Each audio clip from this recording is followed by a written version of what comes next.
Here we are, folks. Welcome to this presentation from the Colorado Financial Planning Association Next Gen Committee. Hi, good afternoon. Thank you for joining us. My name is Natalie Wagner. We're here today with Rianka Dorasinvil. We are here to hear about her story and what has brought her to a place of success at the moment. Rianka is the founder and principal of Your Greatest Contribution, and she is also the current national president for NextGen. And please let us know all along the way if you have questions. This is supposed to be a conversation, and it is here for you to learn from. So interactive, and with that, I will send it over to you, Rianka. Thank you. Thank you, Natalie, and thank you, the community of NextGen of Colorado, for having me. I think this is so cool, where we are leveraging technology to be able to connect with each other across country. I am in Maryland right now, and I'm broadcasting to you live from my home office. As Natalie mentioned, I'm the president and founder of Your Greatest Contribution, which is a firm dedicated to serving millennials and Gen Xers. So how did I get here today? Today I will just share with you some of my personal feats, triumphs, successes, and also some roadblocks. So I'll share with you some of my work experience, day in the life of an entrepreneur if anyone is interested, and also just what's happening with FPA. This is FPA NextGen, of course. So as Natalie mentioned, this is your webinar. So please, if there's something that triggers a question that I talk about today, ask. This is literally your webinar. I do not want to sit here and talk about myself for 45 minutes. So please, please don't allow me. But I'll get started. Okay. So how did I get to where I am today? So I went to Virginia Tech, and Virginia Tech has a financial planning program, but I did not go to college for financial planning. I went to actually to be a math major and changed majors a couple of times, and took an elective called, it was personal finance. I was like, hey, everybody needs this, right? During that time, this is before the Dodd-Frank Act passed, and credit card companies were popping up across campus. And I recall, I just recall towards the end of the semesters, the credit card companies coming and saying, hey, if you want a free meal, sign up for this credit card. And of course, being a broke college student, I was like, hey, let me do that. But I'm so happy I was taking this class, you know, when all of this stuff started happening and credit card companies started popping up on campus, because it was there that I learned about just credit scores, credit reports, saving for retirement, and just things we do not learn about in high school nor in college unless you intentionally take courses like this. And so I took, you know, the elective, and I was just so interested in learning more about this, and I found that there was an actual career, or not career track, well, yes, career track, but there was actually a concentration in financial planning, and the nerd in me went crazy and, you know, changed my major, did a concentration in financial planning, and here I am. While I was in college, as most of you probably know, if you went through the CFP board program in a university, you have to have an internship. And so I interned at FJY Financial, that's in Reston, Virginia, and had a really great experience. And it was there during that internship that truly solidified my career as a financial planner. I saw the direct impact that I was making with clients, whereas other professions, you know, you just go to work and you kind of do what you're told and you don't see the end result. And with financial planning, I think most of you all can agree that you can see the direct impact that you're making with people. And I think that's why we do what we do and why we love what we do. So that was my internship, and that really solidified my career in financial planning. And so then after graduating, I was at a small boutique firm in Bethesda, Maryland for about 5 years. It's a pretty long time for a millennial, being as though our track record for staying at a company is about 3 years on average. So I was there for 5 years. And it was there that I learned the importance of a mentor, and finding someone that you can ask the hard questions to and be open and vulnerable, understanding that we don't have the answers to everything, and it's okay. I think that's something that we do as young professionals is we're afraid to ask questions, and I want to encourage you to always ask questions and always be a sponge. When during my time at the family firm, the first firm I was involved, I worked at, it was there I learned about the 3 Ps and kind of like the keys to success. And the 3 Ps are professors, professionals, and your peers. And what do I mean by that? So with the professors, although you have graduated and you've probably years outside, since you have left your college or, institution, I still keep in touch with my professors today.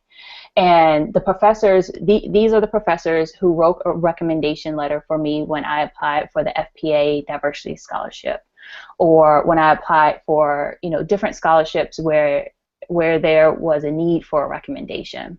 And so I would encourage you to keep in contact with your professors, because they are going to come in handy when you need them. And then they will also probably want you to come back and speak and just, through your successes in your career, and show other young planners or young,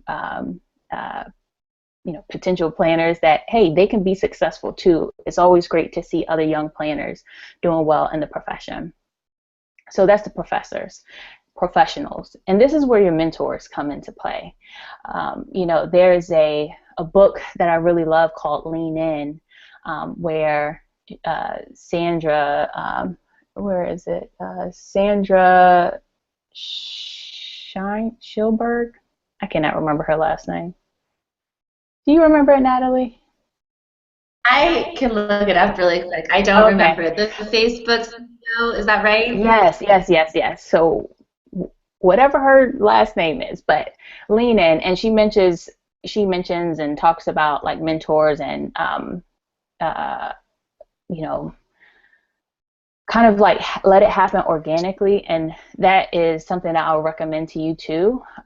Just find a mentor, someone that you can connect to, that you can truly be open with and vulnerable and be your true authentic self, because those are the people who are going to push you. I will tell you, the reason why I am the FPA Next Gen president today is because a mentor just gave me the encouragement and the courage to just throw my hat into the ring and go up for nomination for president. And we always, it's that fraud syndrome, so to say, like, oh, I'm not good enough, or oh, I'm not ready. Yes, you are ready. Yes, you are. So, but a mentor is going to work wonders in your career. And peers, we need each other. And your peers come into play with study groups or mastermind groups. I can tell you I'm involved with about 3 or 4 mastermind groups, and they are very essential for different aspects of my life. And so you don't have to have just one mastermind group, but you want it to be people that you click with and you gel with. And it's great because I have a mastermind group where it's very centrally located, and then I have a mastermind group where we're literally in all different time zones. And so they will continue to push you, and you can celebrate your wins with your peers and not be afraid. You can also, discuss some bumps in the road. And I think that is, kind of important to discuss as well, because it is great to know that you're not the only one that's going through something. When sometimes if we're in a 2 or 3 person firm, we kind of feel like we're the only person. And I can probably almost 100% guarantee you the things that you're going through right now in your firm, you're not the only one. You're not the only one. So I just said a lot in 10 minutes. And so I just want to see, is there any questions? I'm curious about a couple of things. It takes a lot of courage to move through the obstacles that come up on any path. And I love you here talking about your mentors and your peer groups, as my interpretation is that there are support systems both in your personal development, your ability to be a better professional, but also on that personal level, that when the going gets tough, you have places that you can turn that continue to help you grow, as well as there's a safe place to not be perfect, that you have peers that provide a space where you can say, I don't know, and this is confusing me, or I made a really bad mistake. And does that kind of do a good takeaway from your mentors and peers and the support? Absolutely. Definitely, absolutely. We're not perfect. And I think, in our roles, especially as a financial planner, we are being looked at as the experts in our field. And the clients come to us for the answers, right? That's why they're paying us. But even in client situations, it's okay to say, I don't know. But you know what? I'm going to find out and I'm going to get back to you. That is when you start building trust. And if you can do that in front of a client in a client meeting and say, you know what, I'm not sure. I don't want to steer you the wrong way. Let me research this for you and get back to you. That's how you start building trust, and also confidence. Confidence is so key during client meetings. But then also going back to the mentors, if you can say I don't know in front of a client, you can definitely say I don't know in front of a mentor, and just being open and allowing that mentor to help groom you and point out different areas where you kind of need improvement on. And so definitely having that safe place, whatever it looks like for you, definitely have it. Is important.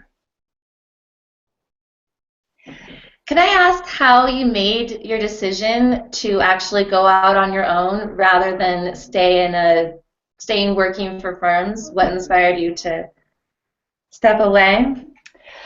Yeah, well, let's check to see who is listening. No, I'm just joking. No. So I was at my first firm for about 5 years. And then, we have a really small profession. And 9 times out of 10, someone is going to know you or know your boss or know someone. And so you kind of don't want to change firms because you don't want to rub anybody the wrong way. And what I see end up happening, especially with a lot of young planners, is that instead of just trying,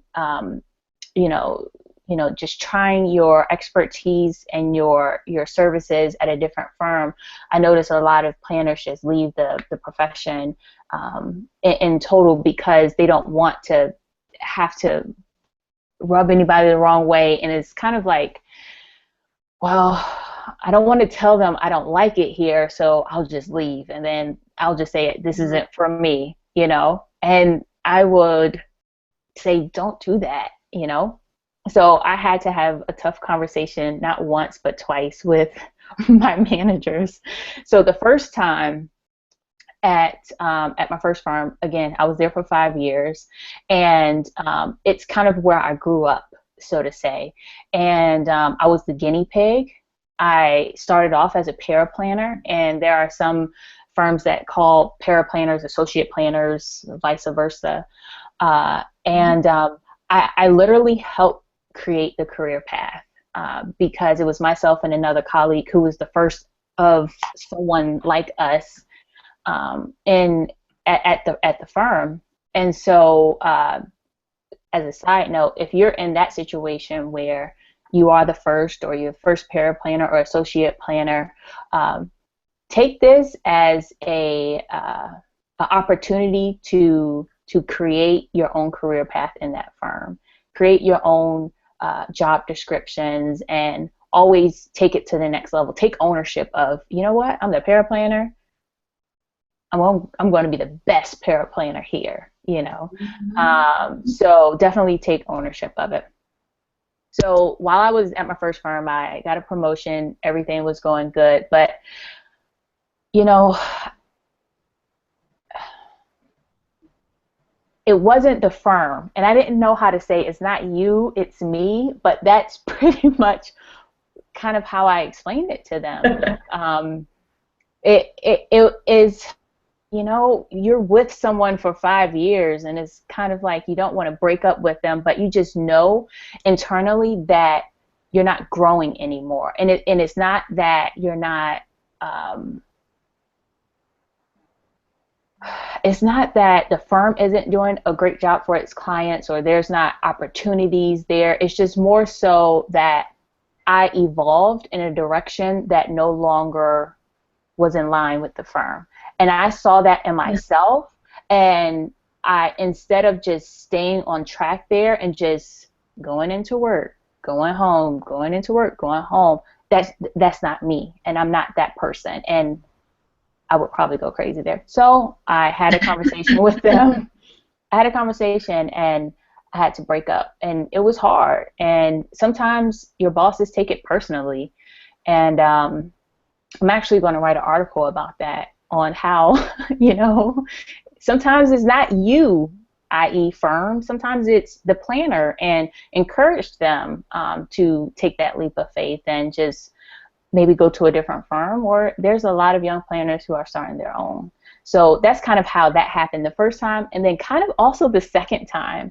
The second time I was at another firm about 1.5 years, and over the years, as my peers, acquaintances of my husband started learning about who I am and what I do, they were like, hey, we want you to be our planner. Please help us. And I have a very soft heart, and so I was like, I want to help these people, but they don't have $1 million. So how do I help them? And so, you know, the firm that I just left, they were kind of open to creating a next-gen clientele package. But I'm a comprehensive planner. I'm a comprehensive planner at heart, and I don't want to give a young professional a Happy Meal plan just because they're young. If they can afford a fee of like $1,500, $2,000 for a comprehensive plan, let them pay. And they were just moving a little slower than I wanted them to. So I had a conversation with my manager. I framed it in such a way that he had no rebuttal, and he was actually very supportive. He was like, hey, Rianka, you're the type of person that when she knows what she wants, she's going to get it. He was like, so I know there's nothing I can say to keep you here. And I was like, thank you for making this easy for me. And then I left. That's wonderful. Are you still in contact with either of those people? I did. I am. And they, you know, text message me and Facebook me often, and like, hey, I just saw you in this article. You go. And so they're like really supportive. And so I think a fear of ours internally is that we make so many assumptions about what our boss or our manager or what other people are going to think. And I would just, you know, ask you to pause on that and just see, is this a true fear of yours for maybe taking that step forward, asking for that promotion, or taking that step forward and, you know, try to create something new in your firm, or even if it's, you know, going out on your own? Are you making assumptions based out of fear, or, you know, are these assumptions true assumptions? So I had every excuse in the book in my mind and how he was going to react, and it was the complete opposite. We ended with a hug and like, let me know how I can help you. And although it was a 2-week, like I could just give a 2-week notice, he was like, can you stay for 2 more months? And I was like, as long as you know at 5 p.m. I'm taking off this hat and putting on my own firm's hat and building it while I'm here, sure. And he was like, okay. So that's how it happened. That's awesome. It sounds like a lot of support in you self-actualizing as a professional. Yeah, I think as professionals, we ask our clients to sit down, and before we engage with them, or, you know, after we engage, our first meeting is a discovery meeting. And we ask, you know, what are your goals? What's your short-term, mid-term, long-term goals? And we do that for all of our clients. But very rarely do we do that for ourselves. And so, you know, I had to sit down with myself and ask, you know, what is it that I want out of my career? What impact do I want to make in my career? And am I okay with just going to work and coming home and, you know, at 5 p.m. it's free time and I can do whatever I want and my weekends are true weekends? Do I want that?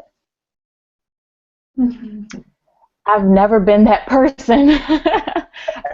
I try to run away from, you know, leadership positions and, you know, committees. I try to run, but they always end up finding me. And so I know I'm that type of person, and I want to be surrounded by people who support me and what I want to do and the impact I want to make, and which is a major reason why I decided to run for president for NextGen, because we have a great group of planners in our community, and sometimes they just need to see someone who looks like them, or someone where it's just like, you know, I want to do that too, but I'm scared. And so now you have an example of somebody who, you know, worked at different firms and now have gone off on her own, or, you know, charted different paths many haven't taken. And so, you know, you can do it. You can definitely do it. Yeah, I agree. One of the things that I hear very consistently in your voice is a connection to your integrity. I would love to hear from you how you've been able to, first of all, create that connection with your integrity and maintain it through this process, because it sounds like that's been absolutely essential as part of your overall success. Oh, you know, Natalie, there's this voice that follows me. I promise. I honestly don't know what it is, and it's a gut feeling where if something's not right, I just speak up, and I act on it in a very thought out way. Now I don't just, you know, react and, you know, it's not planned out. I think through, you know, what is it that I want to do, and how I want to do it, and I want to be surrounded by a group of colleagues and peers who support that.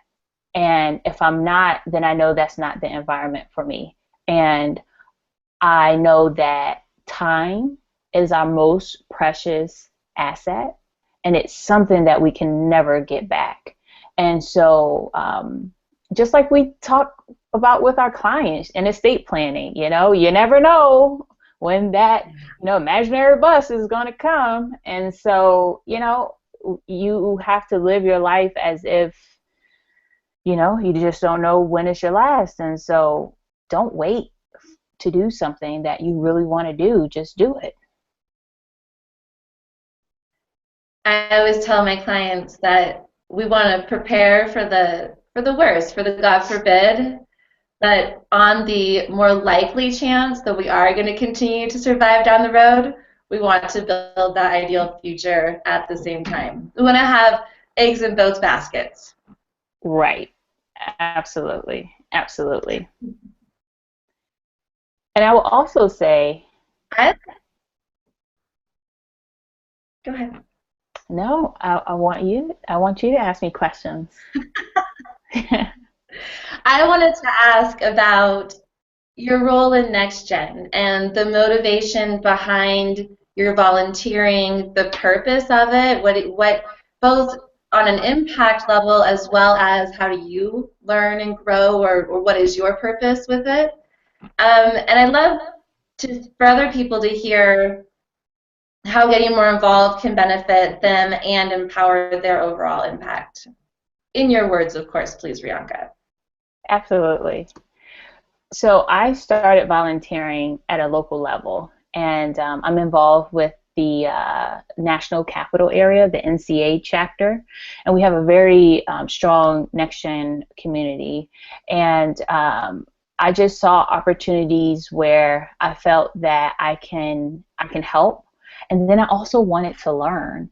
And what better way of learning than with your peers and planning out retreats or conferences that is going to make a direct impact for your peers. Now, every day we make a direct impact for our clients, but now we can make an impact with our peers and the people we're going to be growing with in this profession.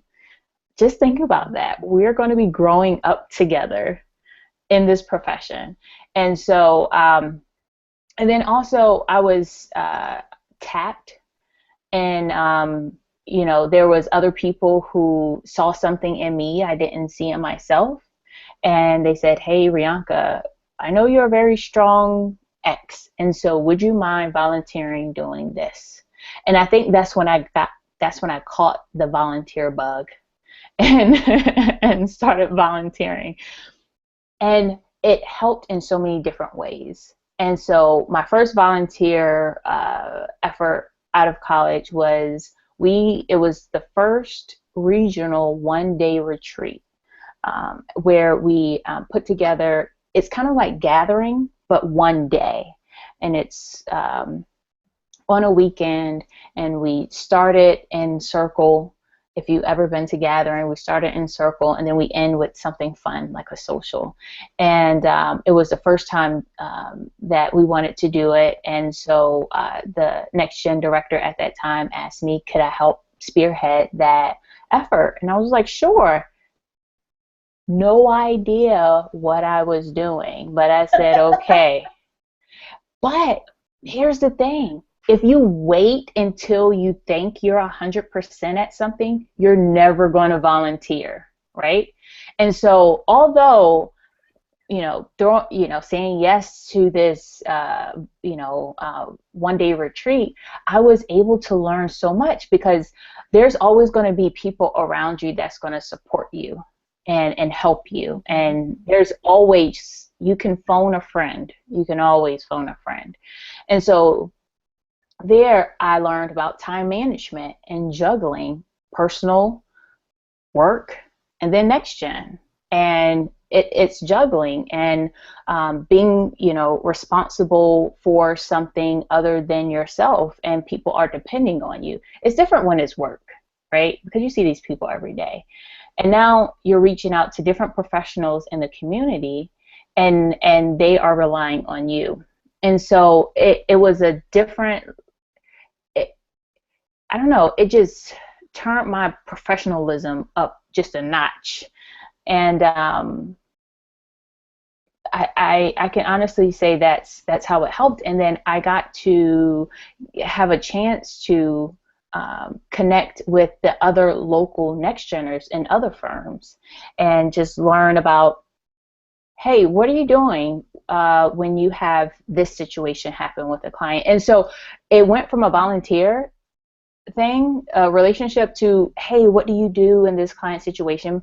Because you feel a little bit more comfortable talking to your peers about something than your senior advisor. Or, hey, I'm going through this. I'm up for my annual review and I want to talk about the compensation. Have you had this talk with your boss before? And so you build community. And I think that is what I love about the different volunteer efforts that I contribute to, is that I'm continuing to build my community. And there's no other reason than to build my community and continue to ways to seek that I can help out. So you find purpose in the impact you have on your clients and purpose on the impact that you have on your peer group, which really, in a big picture, the more that you support your peers, the better work they're going to do with their clients. And overall, it's supportive of our client group and the profession just doing good work. Exactly. I like how you summed it all up.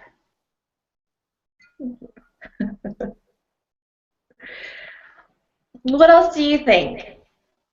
Where did my questions go? You were going to talk about a day in the life of an entrepreneur.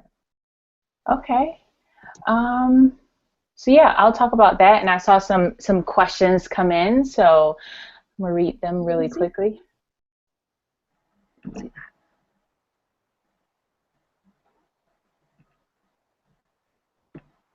Okay.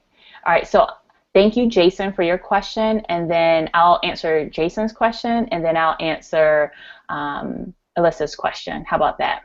So Jason asked, at what point did I know I was ready to spread my wings and start Your Greatest Contribution? It's a really great question. Again, it was this voice in my head that said, now is the time. And honestly, everything started lining up. Just everything started lining up. I got connected with the XY Planning Network, and I can talk a little bit more about that as well.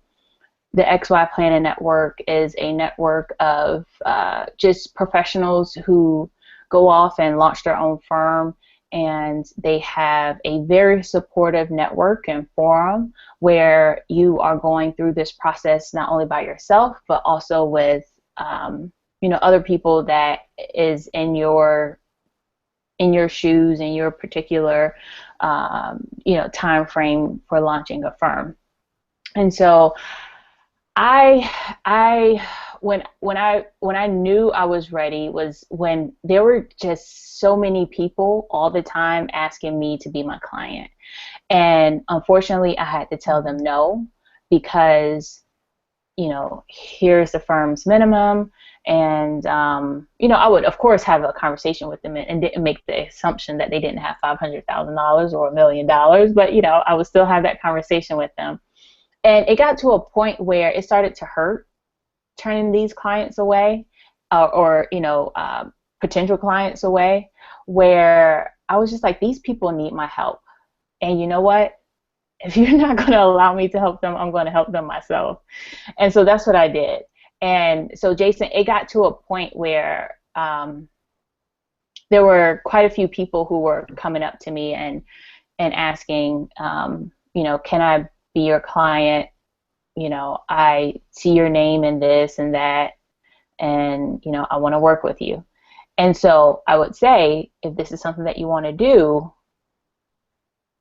start volunteering, because it is going to prepare you to juggle a lot in your life, because now you're not only juggling building a practice, you're also trying to juggle bringing on clients and also wearing so many different hats, and then also your personal life. And then also I felt very, very confident. And confident comes with time.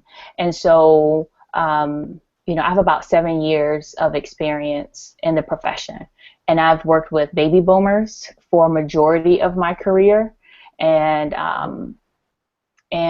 through working with the baby boomers, we worked with the children of the clients as well. And so I was noticing there was commonalities between the clients, the children of the clients. And so I was like, hey, I think I can do this. But you definitely have to have confidence in yourself, because if you don't have confidence in yourself, then you are going to fail, period. You're going to fail. So have confidence in yourself and just know you're going to be successful. How do I get my new clients? How has my firm grown? And are you able to live off of your income now? If not, when do you expect to be able to? Great question. So I am in a very different predicament than most of my peers who have launched their firm. I have a situation where I am receiving quite a few prospects every week, and it's because of my volunteerism. I hope you're, starting to notice a trend: volunteer, volunteer, volunteer. Because I volunteer on the local level, it put me on a certain platform. And now that I am volunteering at the national level, it's putting me on just a different platform where it's giving me opportunities to write articles and just get some really cool publications behind my name. And so it adds credibility to what I do, who I am, and who I serve. So I would definitely encourage you to start volunteering locally with the Colorado Next Gen community, or even nationally. And there you could probably get a opportunity where someone will reach out to you and say, hey, I noticed you spearheaded this retreat. Could you write about it? And then you'll start writing, and then trade publications will start reaching out to you, and different media outlets. And before you know it, if someone Googles your name pops up everywhere. And so I would say that's probably why I am getting so many different prospects, because I have volunteered in different capacities, as well as I've written quite a few articles and have been quoted. If you're an FPA member, go through, there's a media class that is done by Ben Lewis. Natalie, I'm not sure if you can look that up, but there's a media class where you can go through, I think it's a 2-3 hour media class, and then you can get on a listserv where there are reporters literally 2-3 times a day emailing this listserv asking for quotes or your thoughts on something. And so what you want to do is become a thought leader, or become, someone that is known in a specific area. And so if it's something that, if you're thinking about going off on your own, or you're trying to build clients within your firm, this is how, you can add credibility to your name. Another question was to add on to finish up her Elisa's question: am I able to live off of my income?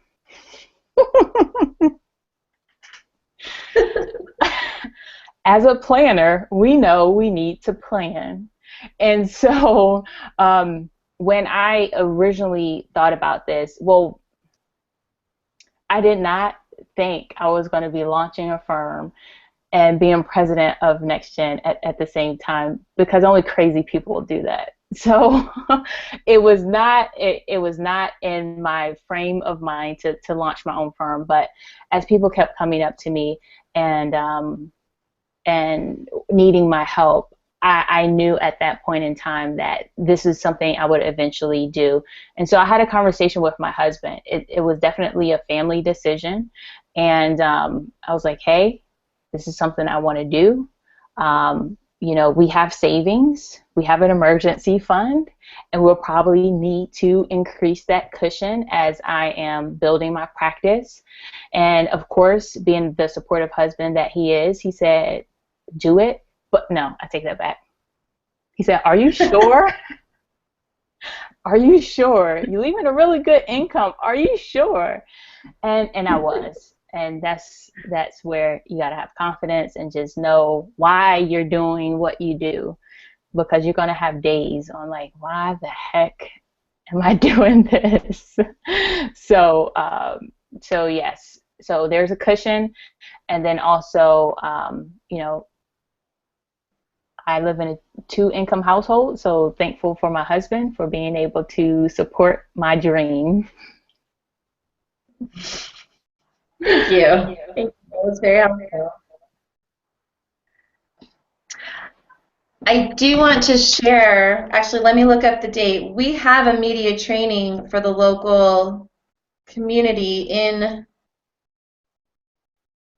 May, I think it is. As you're looking that up, Natalie, another question came in. So do I work with my friends and family? Yes, I do. And no, I do not give discounts or free planning. And then I end it with a smile. No, actually, discounts, yeah, sometimes. Free, absolutely not. You have to value your time. And I think that's something as planners, something that we don't do. We don't value our time. And the expertise that we have that we're giving our clients, even if they're family members or friends, from experiences of colleagues who are in the specific space I am in now, they said that, you know, family or friends are not the worst clients, but they're the most nagging. And so they're going to take a lot of your time just because of that personal relationship that you have with them. And so you want to make sure that they pay for that, for sure. And so that's where the boundaries come in. I think it's so important that you have to set that expectation up front. It's so important to set the expectation. And, you know, I have a family friend who's very, very close to my husband and I, and he wants to become a client, and he's very supportive. He you know, sends people my way, and I honestly had to tell him I don't think we would work well with each other, just because I know how what's the word? Involved. He wasn't the right fit for you? Right. Involved. Okay. I like involved clients, but you know, I can see him texting me on the weekends and calling me all the time, and he does that already now, and so I just knew he wasn't going to be a good client. And so what I did was, you know, I referred him to a planner that I trust, and so everybody that's a friend or a family member is going to be a good client, and that's okay. That's a good answer. Thank you. It's definitely a hard balance, for sure. There was another question. Nope. Okay.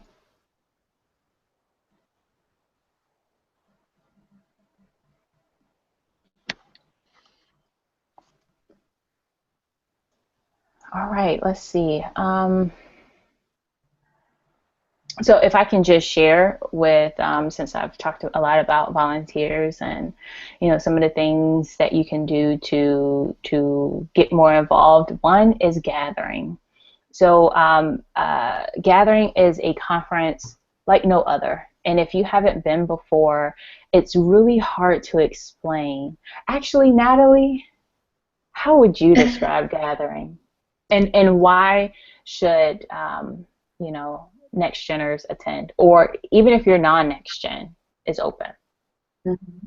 It is open actually to anybody who feels a calling to come. which I think is great. It opens up the perspectives available at the conference. It's less formal than most of the things that we go to, and the forum has a casualness to it that I felt really safe talking about things that were more ideas than tried and true traditional techniques, or just even ways of looking at things. So I felt like in doing that, we were able to push, maybe that's a good way to put it, to push the comfort zone of the industry in a safe place that then we can all develop those skills together, develop our thinking together, and take it back to all the different locations across the country and in our own little ways do a better job. Now, of course, we want to go home from any conference doing a better job than we did before we got there, but there was something really wholesome about gathering. There was something that when you walked in the room, there was a bond without question, so to speak, that the community that you were referring to earlier was open, accepting, and really fun. It was just a great place to find a home.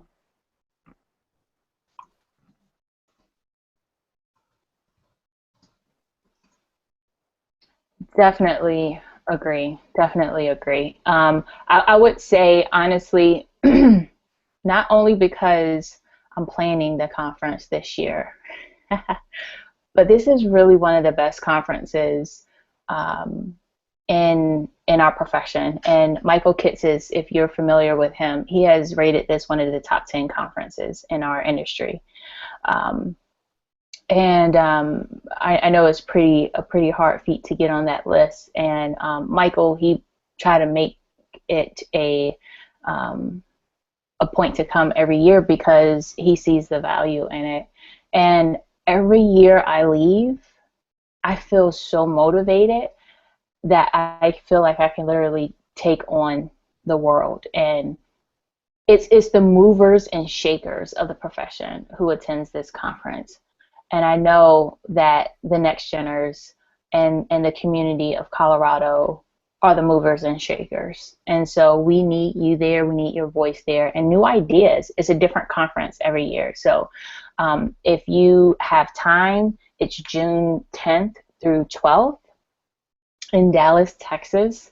I will highly, highly encourage you to attend and register. We're literally almost sold out. We open registration February 1st, and here we are March, 15th, 16th, and we're almost sold out. And it's because it's a really, really great conference. So definitely will encourage you to attend Gathering. And then there, you can learn about different volunteer opportunities. From there, we have so many different volunteers that have come on board on a national level who are helping out with the different committees that we have. And so there's a saying that it's not about what you know, it's about who you know. And I say that's all wrong. It is what you know, but it's also who knows you. And so you want to get yourself out there and you want to make yourself known. So when opportunities come up, you are the person that they're thinking about. Very good. Very good. I love that. Thank you. Well, are there any more questions? I don't know why, but I don't actually see the questions feed on my screen. So. Oh, yeah. So I just called for more questions. Are there any more questions that you want to ask? Literally, there's none off topic, off subject. We can talk about next gen. We can talk about, day in the life of an entrepreneur, ideal work week, whatever you want to discuss. I'm here. While I also have your ear, just want to tell you about the other opportunities with Next Gen. Rianka, can I ask you one question real quick? Yeah, absolutely. What process did you go through to come up as your greatest contribution for a firm name? I just think that's incredible. Oh, and Elisa wants to know what your ideal work week is. How about you answer that question first, then tell me about that. Okay. Okay. Ideal work week. It's something that I continuously change and modify all the time. And so Michael Kitces has a article about the ideal work week for firms, that have, structure, 10, a lot of people, and then individual entrepreneurs as well. And I follow that structure where on Mondays and Fridays, I take no client meetings. And my Mondays are full of preparation for the week. If there's client meetings, if there are presentations and webinars I need to prep for, that's the time where I prep for that. And then Tuesday, Wednesdays, and Thursdays, they're open to client meetings, to prospect meetings as well. And then Fridays, I block off so I can wrap up the week. And so I am following up with prospects. I'm following up with clients. I am doing the things I need to do to end my week. And so that's what my week looks like. And I know Natalie, as we were preparing for this discussion, she was like, you have to talk about your 4 a.m. workout. So something that something that is essential to me and to who I am is just being able to work out. There's a different level of energy that I have when I work out, and I feel like I'm a better planner for my clients because I have a clearer mind, I feel good, I'm up, and it's something that was a struggle for me when I left my firm and then when I launched my own firm, because your regular 8-hour days literally turns into 12-hour days and you don't know when to shut it off. And then I noticed that I wasn't going to the gym, and then my performance started to decrease. And so my ideal work week, I structure in working out because that's something that's important for me. For other people, it may be yoga, it may be going for a walk, but whatever you feel that will make you be, a top performer, you have to keep that in your schedule. So my ideal work week would include that as well. Cool, thank you. And so another question was, how did I come up with your greatest contribution? And well, one, because anything with gen in it, like generation, is taken. I thought about, I'm gonna name my firm Gen Wealth, and that was taken. And so you have to become really, really creative. And I landed on your greatest contribution because I wanted to name my firm something that wasn't about me, and I wanted to make sure it was client-centric. And so I either start or end all of my calls with prospects of, what is it that you want your greatest contribution to be? Because with clients, we have to find their why. And when we find their why, we can help them keep track on their goals, because they're going to come to us with a whole bunch of goals, and we're their accountability partner, their coach, to keep them on track. And once we find their why, we can remind them of their why. Why are they, holding off on making this purchase of the instant gratification? You're saying no to this because you're saying yes to your why. And so I wanted to make sure my clients knew that this was a firm for them. So that's why I named it Your Greatest Contribution. It was probably the hardest thing in creating my firm, was my firm name. Another question is, what's the greatest challenge working with next-gen clients? The greatest challenge is that you can't help everybody.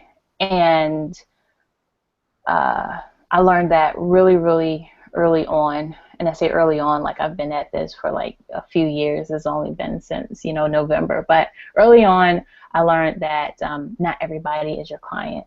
And especially if you're in a firm, or if you're thinking about starting a firm, you'll hear a lot of people say niche it out.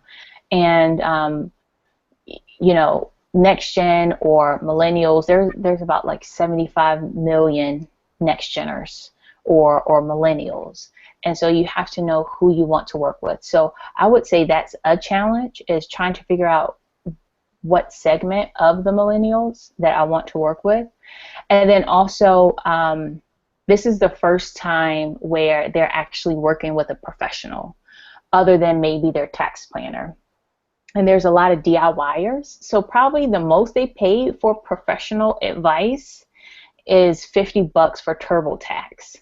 And so now, depending on your firm structure, with mine, I have an initial fee, and the minimum fee is $1,200. And so, now they're working with someone, they know they need help. And now it's just an emotional, feat that they have to get over of, wow, I'm paying $1,200 for advice. So that's probably one of the biggest challenges, is trying to explain your value to a segment of clients that that has never had professional advice before. But I mean, I have clients, so there's quite a few who know they need help and are willing to pay for it. But it's those who are strapped with a lot of student loan debt, and are very tight on cash flow, where you want to help them, but it, bringing them on as a client is probably a drag on, them paying off their debt or building up an emergency fund. And so you have to make a decision on, is this a client that I want to take on and just charge them less? That's where the discount comes in. Or is this a pro bono client? And right now I'm in a position where I don't have time to take on pro bono clients.